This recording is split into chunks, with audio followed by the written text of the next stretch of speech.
Eu vou continuar de onde eu parei da outra vez. Nós fomos até a questão do batismo, não é? O que significa o batismo. É um monte de gente na internet perguntando, fale mais sobre... Não é um curso sobre o batismo. Não dá para falarmos sobre o batismo.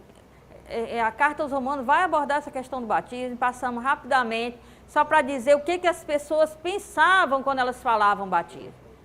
Né? Paulo diz, fomos batizados. Né? Fomos batizados. Paulo foi batizado? Os apóstolos foram batizados? Não no rito da água. Né? Não no rito da água. Todos foram batizados? Foram. Não no rito da água. Né? Valeu. Então, agora vamos para o capítulo 6, a vida com Cristo. Jesus foi batizado no rito da água? No batismo de João, que é outra coisa. No batismo de Jesus, ele realizou em um rito o que ele faria na cruz. O batismo e a cruz significam a mesma coisa. O batismo no início da vida missionária dele, do ministério dele, e a cruz no final. O batismo e a cruz querem dizer a mesma coisa. Ele se identifica conosco, ele se solidariza com o pecador, morre e vive, e ressuscita. O que é o batismo? Todos os pecadores se preparando para a vinda do reino, João preparando. Então ele entra na fila como um pecador. Se identifica, se solidariza com o pecador. Entra na água, quer dizer morre. Sai da água, quer dizer vive. O que acontece lá na cruz? Ele se solidariza com o pecador, morre e ressuscita. O batismo é um gesto profético da cruz. Por isso um está no início e outro no final. Quando nós realizamos o nosso batismo como rito em água, não é o que Jesus fez. O que Jesus fez foi solidarizar com todos os pecadores que ansiavam pelo reino de Deus. Quando nós nos batizamos, nós mergulhamos na fé de Cristo, ou na vida de Cristo, e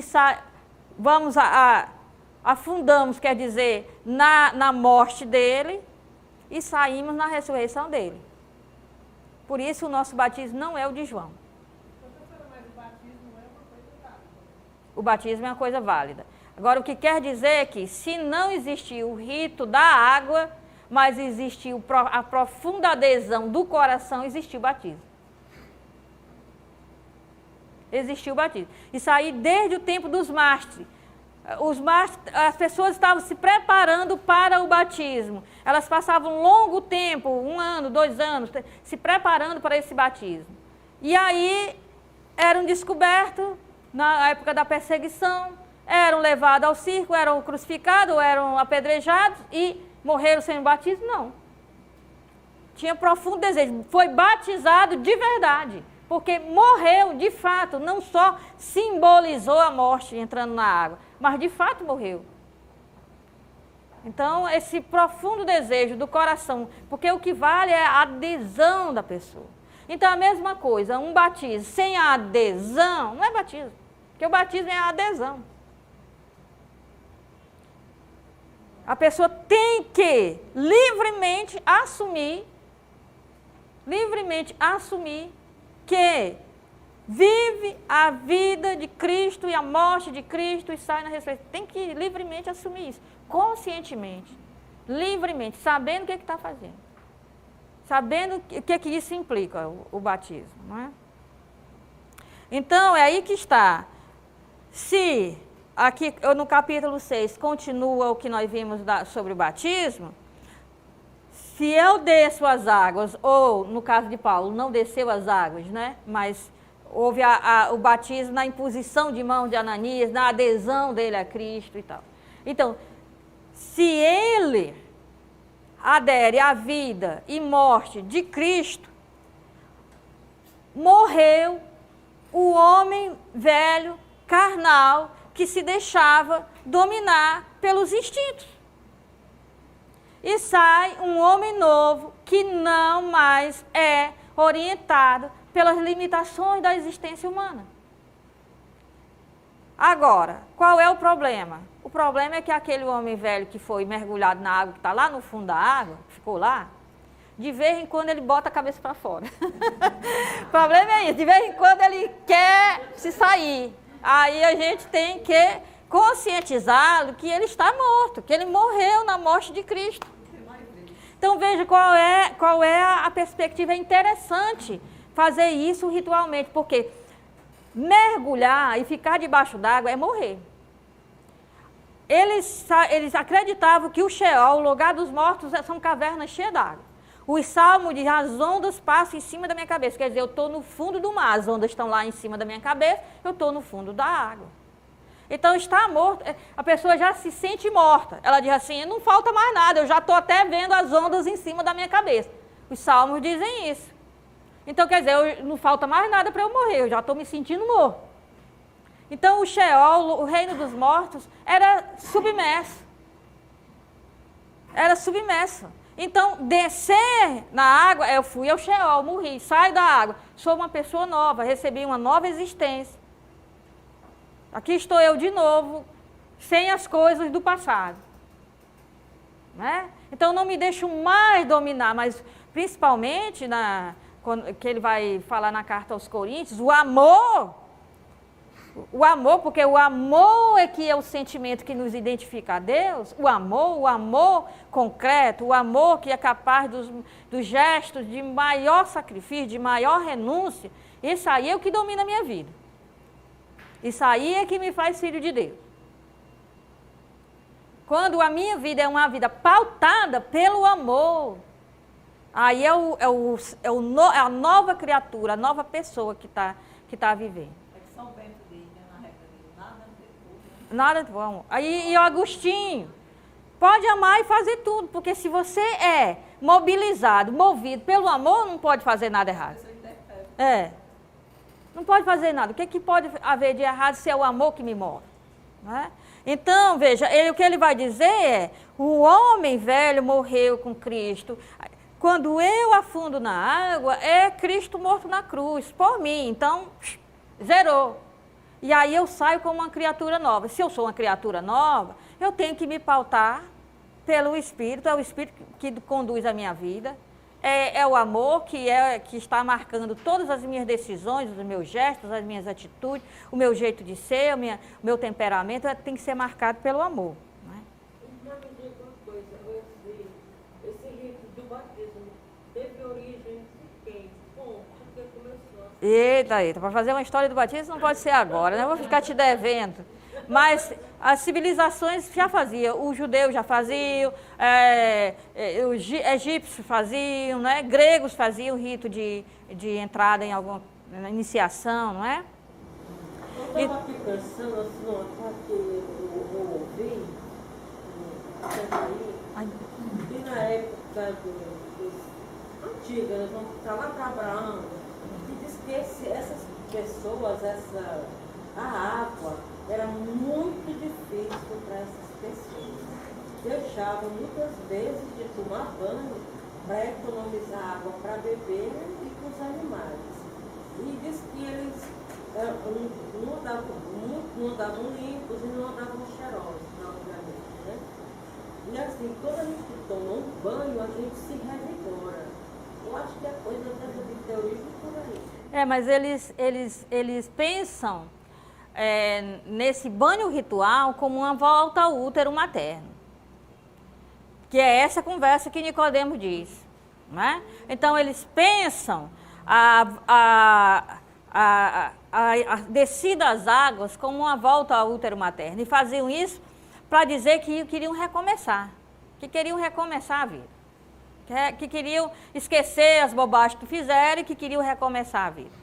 Então, a saída das águas era simbolizada como a saída do líquido amniótico, né? O nascimento, a saída do útero. Rompeu a bolsa, tá? O menino tem que nascer. Né? Então, era assim que eles pensavam, era mais nesse sentido. Então, olha só, o homem sem o Cristo, sem essa adesão da própria vida à vida de Cristo, está sob o pecado.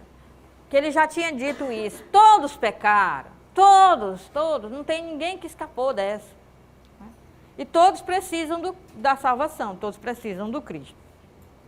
Então, só retomando, o homem sem o Cristo está sob o pecado, é carnal. O que o domina são aquilo que deveria ser apenas um aspecto da vida de criatura. Né? Então, coisas do dia a dia, né?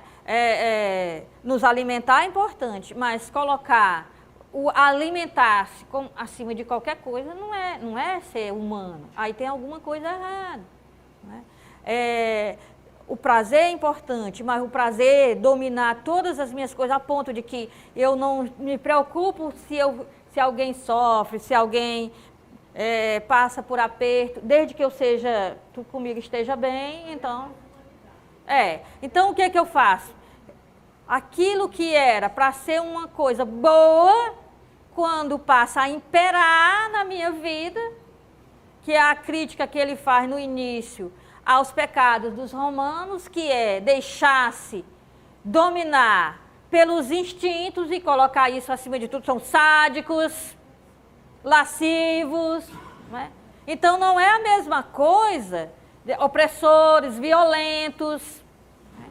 Então não é a mesma coisa de simplesmente se divertir. Se divertir é ótimo, o ser humano é lúdico, ele tem que se divertir, mas de que jeito que o Império Romano se diverte? No circo romano, o que acontece no circo romano? Não é? Ver as pessoas morrendo é divertido? Ver as pessoas sendo esmagadas pelas feras é divertido? Não é? Então, que são essas coisas que ele critica, não é? O que é carnal? As coisas saem do controle. O que era para ser uma coisa boa, se torna algo que distorce, destrutivo, que vai distorcer a minha humanidade.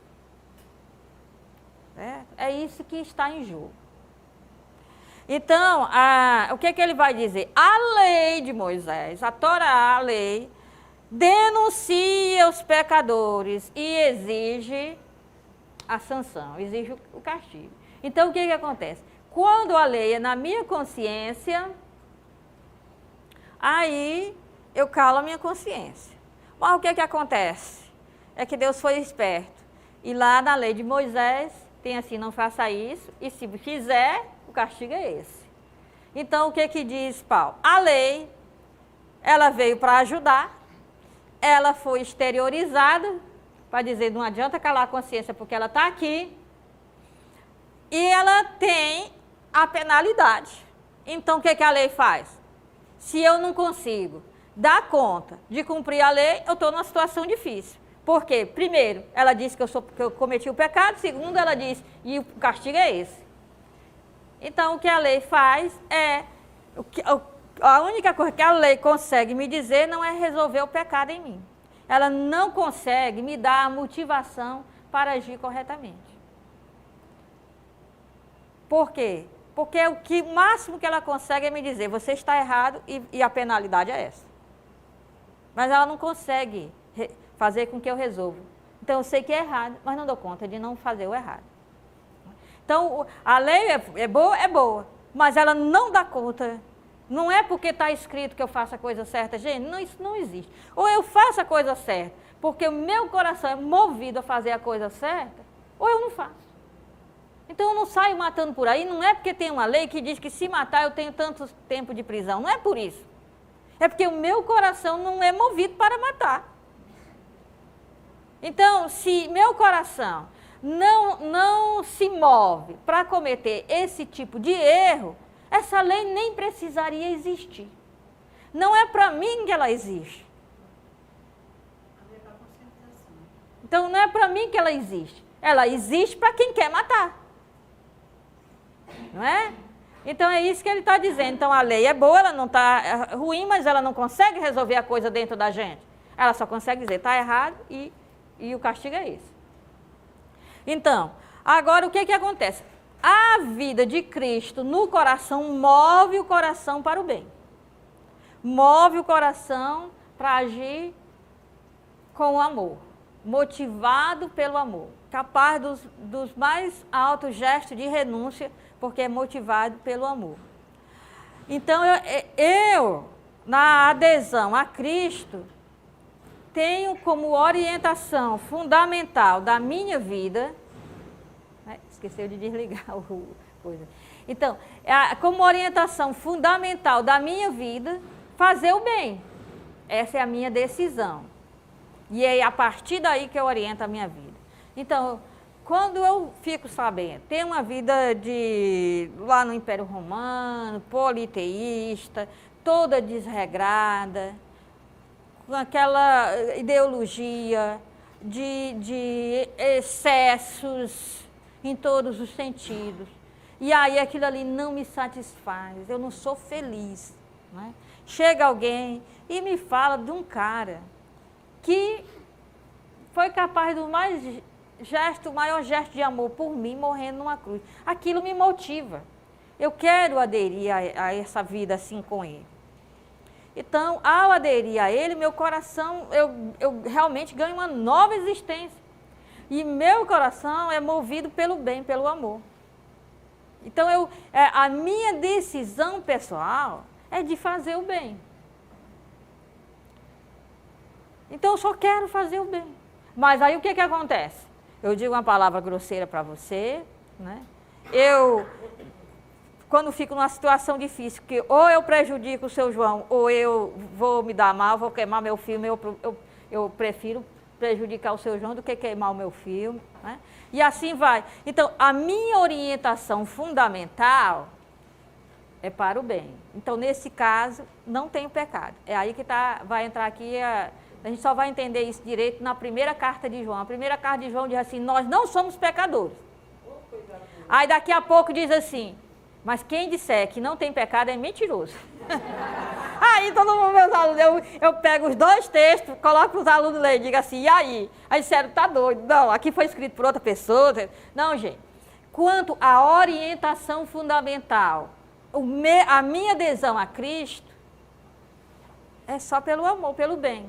Então, nesse ponto, eu não tenho o pecado. Eu não estou sendo movida para agir contrário à vontade de Deus. A minha decisão pessoal e o que orienta a minha vida é fazer a vontade de Deus. Mas, no dia a dia, quando eu vejo, eu já fiz o oposto da decisão que eu tomei. Então, isso aí são os pecados. Tem o pecado e tem os pecados. Então, a minha orientação, o alvo, o objetivo é Deus. Então, nesse ponto, eu não estou contra Deus, eu não estou transgredindo. Mas aqui e acolá eu erro esse alvo. E aí é por isso que nós sempre podemos voltar para aquilo que é a orientação da nossa vida. Então, se eu sempre digo, opa, eu pisei na bola, se eu digo isso é porque eu já sei que eu tenho um objetivo e eu não agi de acordo com o meu objetivo. Só o fato de dizer, pisei da bola. Só isso aí já quer dizer que aquilo ali não é a minha decisão de vida. Aquilo que eu fiz foi um deslize, que Paulo chama de tropeço. Ele diz assim, os judeus não caíram, tropeçaram no escândalo. Tropeçaram na pedra de escândalo. A pedra de escândalo é Jesus. Então ele diz, eles não caíram, eles tropeçaram.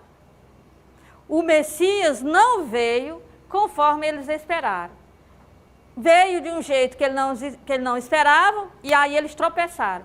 Mas tropeçaram. Eles não têm nenhuma orientação na vida deles de desagradar a Deus, de fazer o contrário que eles nunca tomaram essa decisão. Aí ele diz, nesse ponto eu também sou um homem miserável.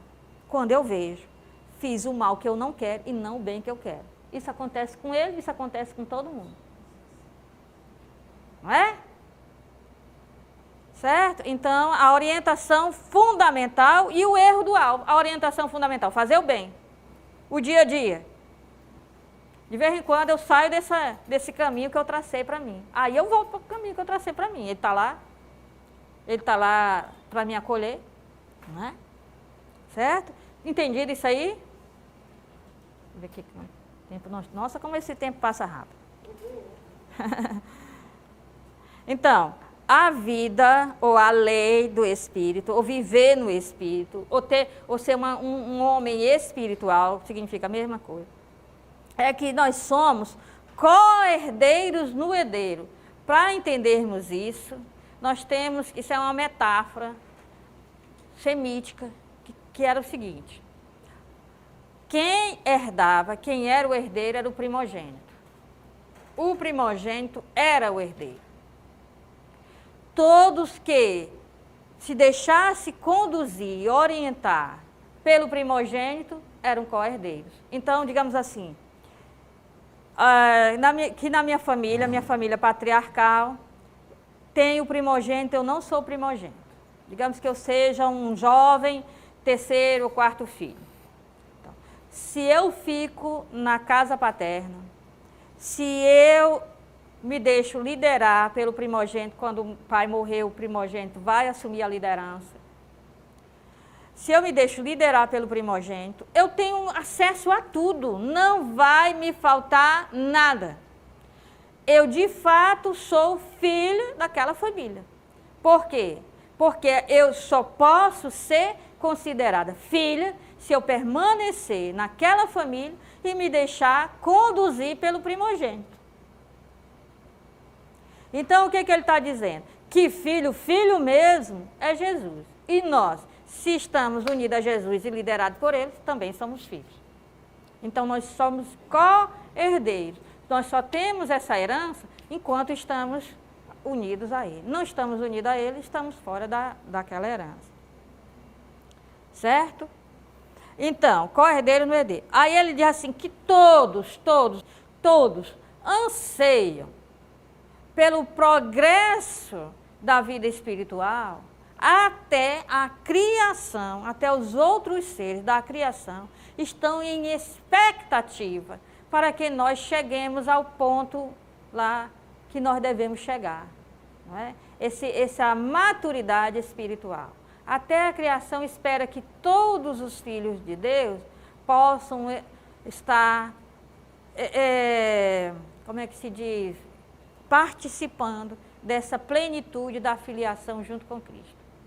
Por quê? Porque Paulo nota que nem todos permanecem na casa junto com o herdeiro. Nem todos aceitaram a liderança do herdeiro. Nem todos entenderam isso.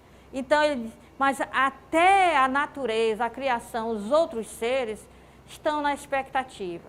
Porque nós todos, como nós somos responsáveis pela criação, quando nós pecamos, quando nós não fazemos a vontade de Deus, a criação inteira participa disso. Ele diz, a criação foi submetida ao pecado. A criação não peca, mas está submetida ao pecado. Porque tem lá aquela lei, não é? Dizendo que nós pecamos. E nós somos os responsáveis por ela. Então, só pode entender isso numa mentalidade patriarcal. Então, quando alguém que lidera, quando o primogênito, quando o patriarca toma uma decisão, aquela decisão afeta todas as pessoas. Então, vai que eles decidem entrar em guerra com alguém, e nessa guerra eles perdem. Foi o patriarca que tomou a decisão, foi o patriarca que perdeu a guerra? Quem se tornou escravo? Quem morreu? Todos estavam envolvidos nisso. Não é?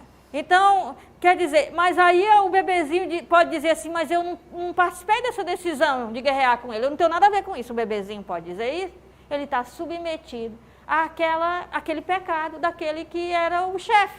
Então, se nós somos o chefe da criação e nós desobedecemos a Deus, nós envolvemos nossa casa inteira. Essa casa aqui está toda debaixo do pecado. Né? Nós envolvemos os outros seres, porque nós somos responsáveis por eles, e somos nós que determinamos o funcionamento dele em direção ao que Deus quer. E o que acontece? As pessoas estavam lá no congresso e falou mal de Facebook, falou mal de... Essas coisas, elas por si só são erradas? Não! Quem dá o uso incorreto de todas as coisas que estão na história e na natureza? Nós!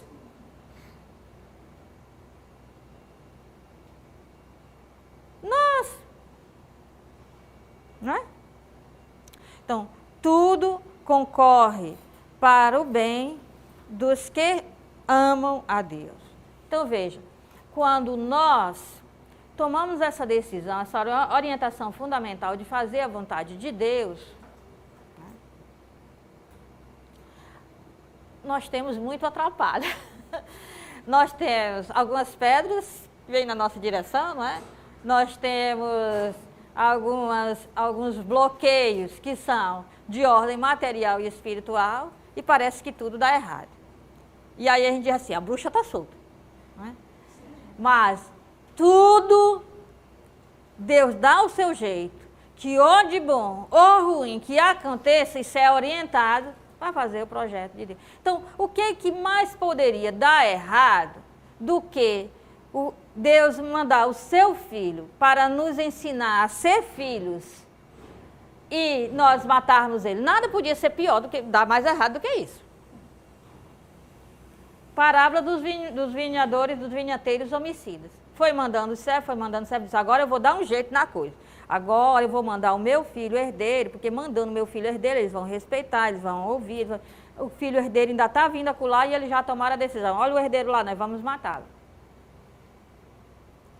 Então, nada podia dar mais errado no plano da salvação do que matarem quem veio trazer a salvação. E Deus deu um jeito. Essa morte de Jesus se tornou a salvação. O ato só por isso é lei. Então, tudo concorre. Quando se está orientado a fazer a vontade de Deus, o que quer que aconteça, o que quer que entre pelo caminho, vai ser, ó, venha cá que você vai estar a serviço do propósito. Certo? Na hora a gente fica com a cabeça quente, desesperada. Ih, está dando tudo errado. Mas manter-se diante desse versículo. Esse versículo conduziu muito a minha vida.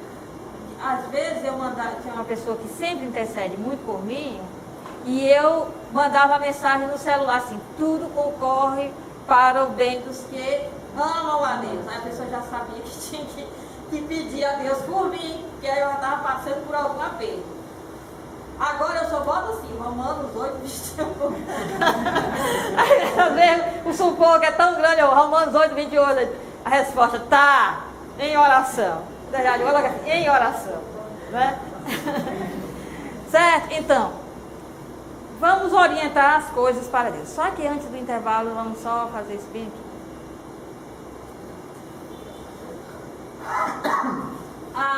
Outro versículo importante. O que pode cair de errado? Quem nos separará do amor de Deus? Né? Então, ele vai dar alguns exemplos do que acontece com ele, com outras pessoas, mas nós vamos fazer isso em alto estilo aqui antes do intervalo. Tem certas coisas que Paulo diz que só dá certo se a gente tiver um pouco de arte para fazer a coisa ficar chocante, né, Marcos? Então,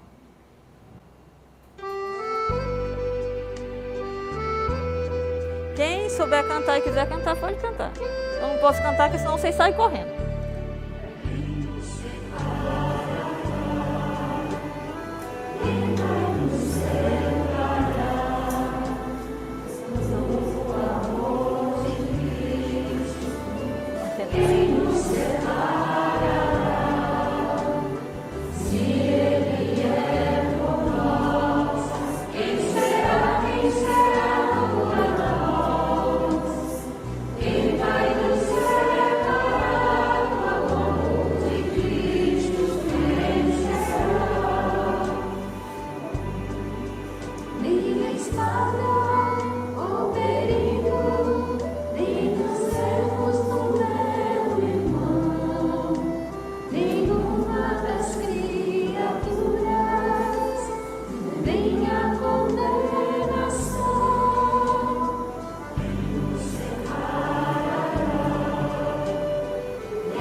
Muito bem, pessoal. Cantaram bem. Agora vamos para o intervalo.